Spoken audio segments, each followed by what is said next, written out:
আমরা ল্যাগ্রেঞ্জিয়ান ফর্মুলেশন পড়তে গিয়ে দেখেছি যে Lagrangian function is the function of generalized coordinate, generalized velocity as well as time.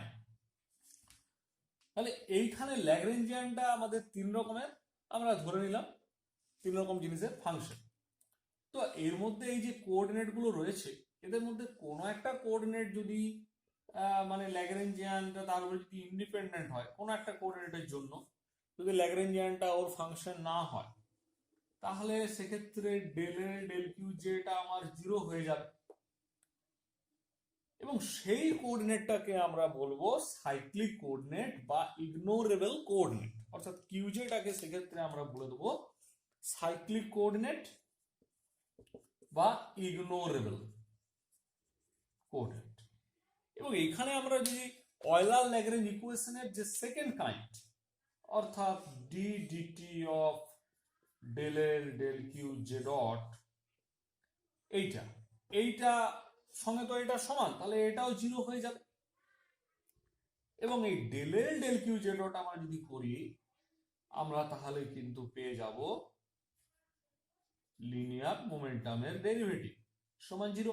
অর্থাৎ সেক্ষেত্রে linear momentum related to not linear momentum, that is the generalised momentum. Linear momentum হবে কখন? যদি এটা একটা লিনিয়ার কোঅর্ডিনেট হয়, এক্স কোঅর্ডিনেট যদি হয়, এই সাইক্লিক কোঅর্ডিনেট যদি একটা এক্স কোঅর্ডিনেট হয়, তাহলে তার রিলেটেড যে জেনারেলাইজড মোমেন্টাম সেটা হবে পিএক্স। ঠিক তেমনি এই এক্সটা যদি একটা থিটা হয়, অ্যাঙ্গেল হয়, তাহলে এই অ্যাঙ্গুলার মোমেন্টাম হয়ে যাবে ওর সাথে রিলেটেড যে জেনারেলাইজড মোমেন্টামটা। তাহলে কোনো একটা জেনারেলাইজড কোঅর্ডিনেট যদি সাইক্লিক বা ইগনোরেবল কোঅর্ডিনেট হয়, তাহলে তার রিলেটেড যে মোমেন্টাম, সেই মোমেন্টামটা কিন্তু কনস্ট্যান্ট বা কনজার্ভড হবে। এটা একটা সাইক্লিক কোঅর্ডিনেটের থেকে একটা আউটকামস পাই আমরা।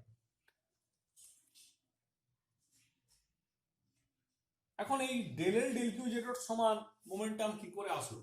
না, এল সমান টি মাইনাস ভি। আমরা টিটাকে লিখতে পারি half M J Q J dot square minus V function of position only. তাহলে আমার এখান থেকে del L del Q J ডটটা কিভাবে করবো? Del L del Q J dot করতে গেলে আমার এইটাকে কিউ জে ডটের সাপেক্ষে ডেরিভেটিভ করতে হবে। তাহলে half M J Q J ডটের সাপেক্ষে ডেরিভেটিভ মানে টু কিউ জে ডট হবে। আর এটা তো জিরো হবে, যেহেতু এর মধ্যে কিউ জে ডট বা ভেলোসিটি নেই, তাহলে এইটা হয়ে গেল M J Q J dot. অর্থাৎ এটাই আমার মোমেন্টাম চলে এলো, সেই মোমেন্টামটাকে আমরা পিজে লিখেছি। এইভাবে আমাদের সাইক্লিক কোঅর্ডিনেট সম্পর্কে আমরা জানতে পারবো। নেক্সট আমরা যেটা পড়বো সেটা হচ্ছে কনজারভেশন লস এবং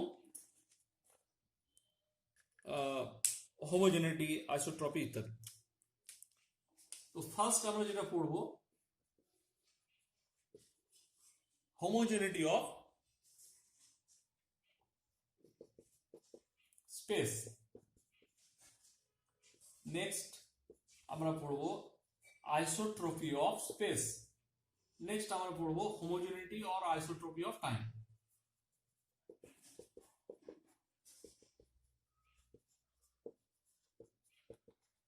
এটা একটাই, কারণ টাইমের ক্ষেত্রে আলাদা করে কিছু বলা যায়, দুটোই একই সেন্স বোঝাবে।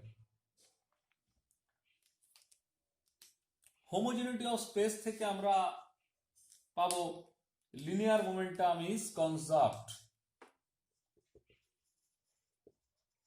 লিনিয়ার মোমেন্টাম কনজারভেশন পাবো। আইসোট্রপি অফ স্পেস থেকে আমরা অ্যাঙ্গুলার মোমেন্টাম কনজারভেশন পাবো। আর এটা থেকে আমরা কনজারভেশন অফ এনার্জি পাবো। এই তিনটে হচ্ছে কনজারভেশন লজ। কনজারভেশন লজ আমরা এই তিনটে প্রিন্সিপাল থেকে পাবো। আমরা এক এক করে প্রত্যেকটাকে আলোচনা করব। Homogeneity of space. Homogeneity of space বলতে বোঝাবে আমাদের একটা লিনিয়ার মোশনের জন্য, একটা ট্রান্সলেশনাল ডিসপ্লেসমেন্টের জন্য যদি সেই মিডিয়ামের যে প্রপার্টি, বিশেষত আমরা এখানে ল্যাগ্রেঞ্জিয়ান প্রপার্টিটা ধরে নেব, যদি ল্যাগ্রেঞ্জিয়ান প্রপার্টিটা চেঞ্জ না হয়, তাহলে আমাদের লিনিয়ার মোমেন্টাম কনজার্ভ হয়ে যাবে। যদি একটা অ্যাঙ্গুলার রোটেশন, একটা অ্যাঙ্গেলের রোটেশনের জন্য যদি ল্যাগ্রেঞ্জিয়ান প্রপার্টি চেঞ্জ না হয়, সেই ঘটনাটাকে আমরা আইসোট্রপি অফ স্পেস বলবো, এবং তার জন্য আমাদের অ্যাঙ্গুলার মোমেন্টাম কনজার্ভ হয়ে যাবে। এবং লাস্টলি আমাদের টাইমের আইসোট্রপি বা হোমোজেনিটির জন্য যদি মানে এটা হবে কি একটা টাইম ফ্রেম, একটা অরিজিন, টাইমের যে অরিজিন, সেই অরিজিন যদি শিফট করে, সেই অরিজিনের যদি আমাদের অ্যাডভান্সমেন্ট ঘটে, বা যে কোনো আমরা টাইমের অরিজিনটাকে আমরা যদি ডিসপ্লেসমেন্ট করি, তাহলে সেই ডিসপ্লেসমেন্টের জন্য যদি ল্যাগ্রেঞ্জিয়ান ফাংশন চেঞ্জ না হয়, তাহলে এনার্জি কনজারভেশন প্রিন্সিপাল হোল্ড করবে। এই তিনটেই হচ্ছে আমাদের কনজারভেশন লস।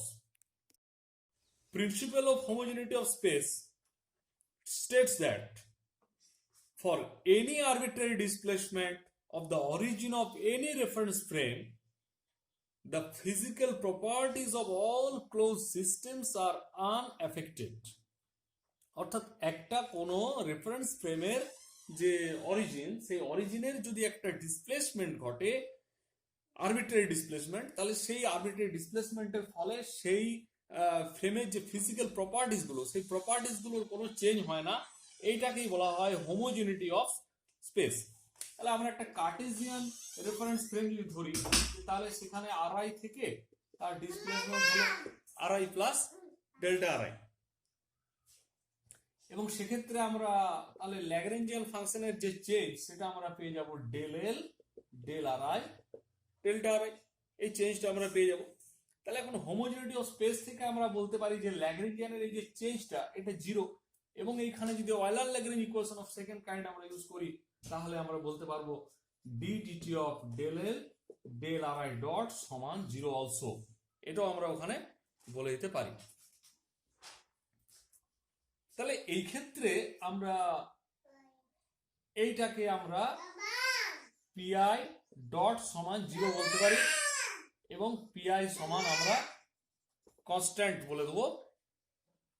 তাহলে আমাদের যে হোমোজেনিটি অফ স্পেস, সেটা related to the linear momentum conservation.